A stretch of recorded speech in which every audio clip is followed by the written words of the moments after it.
Hey there, everybody. Welcome to another fabulous segment of Passion Chats. And I'm thrilled to have Sheree Freedman of Port Melbourne Physio and Pilates with me today, talking all about her passion. And I'm sure I've probably given it away a little bit, but can't wait to hear what Sheree has to say. Hello, Sheree.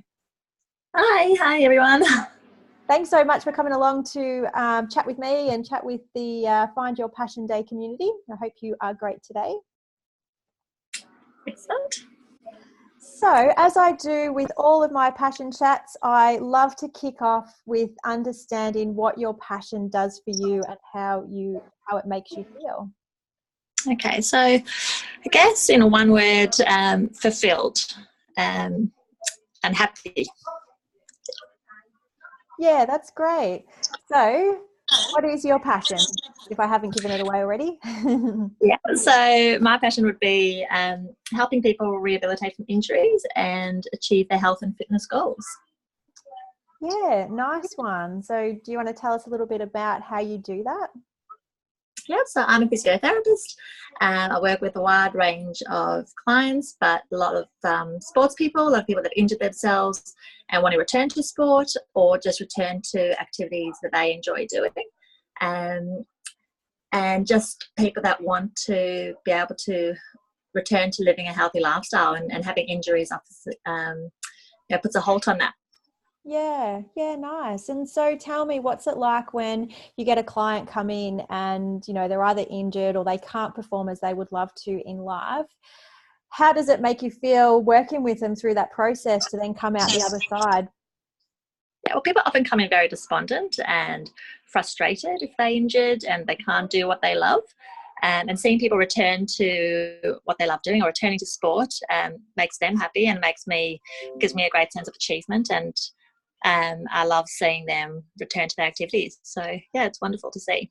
Yeah, that's great. And so how did you get into your passion and get into this line of work? Yeah. So I guess I've always been sporty and active and spent a lot of time in and out of physios when I was younger and knew that was something that I would probably enjoy doing. I love learning about the human body and so got into it through uni and just I guess I'm lucky in that my occupation is my passion. Worked in hospitals for a few years and then went into private practice and worked at another private practice before opening up my own. But throughout that time, I've worked with a wide range of people and different injuries, different conditions, and I've seen a whole array of things, but I've had, I guess, a lot of successes which have fueled me through and helped me grow my business, which has been great. Yeah, that's really awesome. So we shouldn't let exercise deter people or injuries deter people. As you said, growing up, you're in and out of physios. But that's great that even from a childhood perspective, that you had that passion for it and you knew that that's what you wanted to do. I love that. Yeah, absolutely. Yeah. Sorry, now just stop one moment. That's all good. No, all good. There's always work and things to do. If it's not work, it's kids, right? That's right. And so from a personal perspective, you obviously shared what your passion does for you in terms of being fulfilled and feeling happy. What else does it do for you in terms of your health and well-being, or even, the ripple effect to people around you, those closest to you? I guess it motivates me as well. When I see a lot of people, I go through ups and downs of my own exercise, and seeing people that are injured returning to what they were doing or even bettering it is very motivating for my own personal health and fitness. And it encourages me as well to maintain my fitness. Having a young family, it's often hard to find the time to do that. But when you can see what other people can do, it can be very motivating. Yes. So that I keep doing it myself, and to also lead by example, I guess, is really important. Yeah, for sure. And something I think nurtures or ignites within you when you become a parent, that all of a sudden you want to take on this great role of role modeling. So that's I hear that a lot actually through what I'm working with. Yep, absolutely. Yeah, and it's not even to the kids around you, it's to people around you. It's amazing the flow and effects of just doing some things that you love and how that then starts to change other people's behaviours as well. Yeah, Yeah. So what are some of the challenges you've had to work through to get to where you are today with your passion, but also with your own business too? Yeah.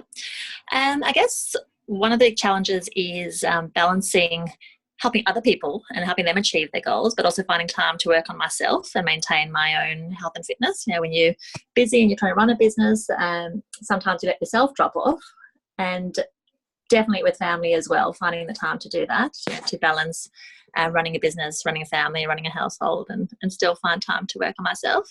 And I guess even before having a family and just starting a business, there's always little hiccups along the way. You know, it can be issues with finding staff, it can be issues with rent or lease, or, you know, so many things along the way that can be little challenges, but you sort of have to you know, take each challenge on as it comes and work through it, and find solutions. Yeah. And so what's been the greatest thing for you in terms of working through some of those challenges?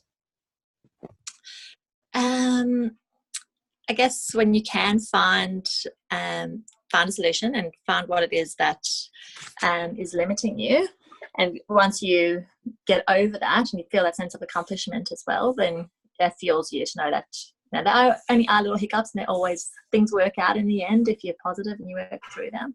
And in terms of balancing my own lifestyle, it's finding prioritizing things as well, and knowing that sometimes it might be a matter of getting help from other people, or waking up a little bit earlier to get a run in, and, you know, things like that. So sometimes it's writing down lists and prioritizing what your values are as well, and achieving that. Yeah, 100%. And, you know, you've taken everything that I love to do in my work and with Find Your Passion Day as well, in terms of, prioritizing and, you know, seeing hiccups as challenges, as lessons to learn and grow and develop and change. And I love woman after my own heart, I have to say, exactly what I try and spruik. So yeah, it's great. Yeah, sometimes it is a matter of, you know, all things that you value and determine, but sometimes it's easier to say it than actually do it. But you've just got to sort of keep it at the back of your mind and work through it, and have an end goal in sight. Yeah, totally. And it is, you know, I guess a bit cliche, but it is that, you know, step by step. Yes, yeah, definitely. Truly is just as simple as that. Yeah. Fabulous. So I guess just in closing then, what wonderful piece of advice would you have for others out there who may have this passion deep inside but have no idea where to start or whether they even can start? What would you share with them? Yeah. But I think you do have to follow your heart, and, you know, I guess it's important to determine whether your passion is it a hobby? Is it a livelihood thing? Is it something that you've got to do every day? Or, you know, do you work to allow you to do your passion, and prioritizing what that is and how important it is to you? As I said before, making lists, pros and con lists, can be really important. But prioritizing what's important, and, you know, if you're in a job that you hate and you're dreading going to work every day, then it's important to look at other things and look at what makes you happy and follow your heart. Yeah, I love that. Beautiful sound advice. Follow your heart. Again, so simple, but you know, we get so caught up in the day-to-day living of life and the shoulds, and just doing, you know, what we think we should be doing rather than what we want to be doing. So I love that. Beautiful. Well, thanks so much, Sheree. I really love what you've shared here in terms of your passion and how it's evolved and become what you do today. Do you want to share a little bit about your business and what you and your fantastic team do out there? Yeah, sure. So we're a Physio and Pilates studio in Port Melbourne. Obviously, we treat an array of injuries, mostly musculoskeletal. We see a lot of pregnancy and postnatal women, and that's another area that I just love working with. And then in our clinical exercise, we treat people with injuries, but also just people that are wanting to stay fit and healthy. Yeah, it's beautiful. And you are in a fantastic prime location down in Port Melbourne. Yeah. Very lucky, especially on a day like today. Absolutely. Yeah, good on you. Well, thanks so much. And do check out Sheree and Port Melbourne Physio and Pilates on Instagram and Facebook, and even their website as well.